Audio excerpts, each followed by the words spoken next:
a prisoner at the Michigan Department of Corrections, Lakeland Facility. 23-year-old incarcerated man contracts COVID-19 from prison dining hall by Efren Paredes, Jr. In a stunning new development, on April 16, 2020, a young 23-year-old African-American man from Muskegon, Michigan, tested positive for COVID-19 at Lakeland Correctional Facility, the prison I'm housed at. I will refer to the man as AC to protect his real name and identity.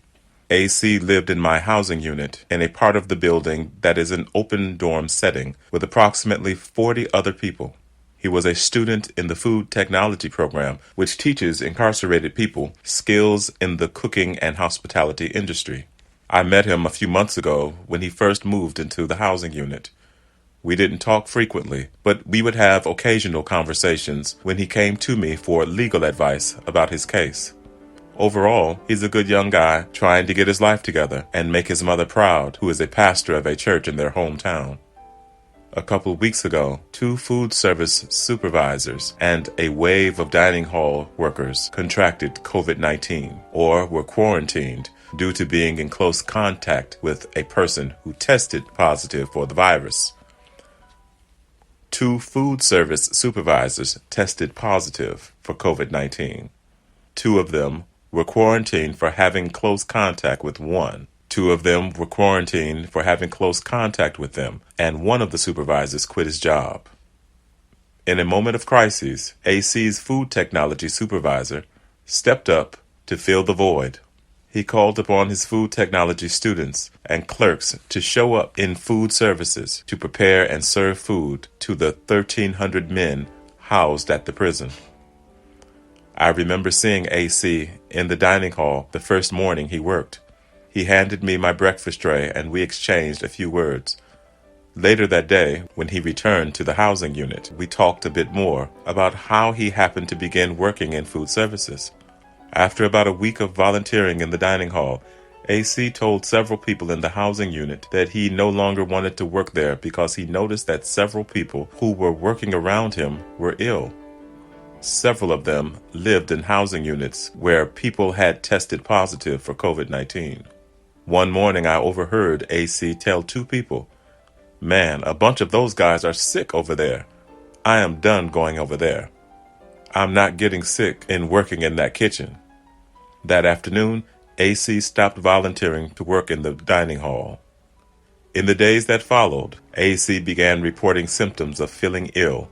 He complained of chest pains, labored breathing, dizziness, fatigue, and he expressed fear that he may have contracted COVID-19. Sadly, throughout the prison system, there are too many ACs, ones whose bodies are serving as human incubators for the deadly coronavirus, and whose persistent pleas for help continue to go unanswered and ignored.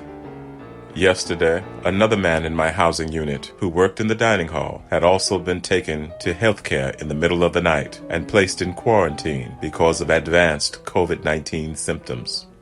And just this morning, I learned that yet another man in the housing unit next door who worked in the dining hall, serving people their food, was exhibiting advanced symptoms of COVID-19 and taken to healthcare. According to a source with first-hand knowledge, there were recently over 30 incarcerated people receiving care at Henry Ford Allegiance Hospital in Jackson, Michigan, who have tested positive for COVID-19. Of that number, 17 of them are on ventilators. One can't help but wonder how many of those people made repeated requests for care before descending into such a dire state of health. Efren Paredes, Jr. is a blogger, thought leader, and social justice changemaker who has been incarcerated in the Michigan Department of Corrections the past 31 years. His ongoing, widely read series about the COVID-19 crises in Michigan prisons can be read at http://fb.com/FREE.EFREN.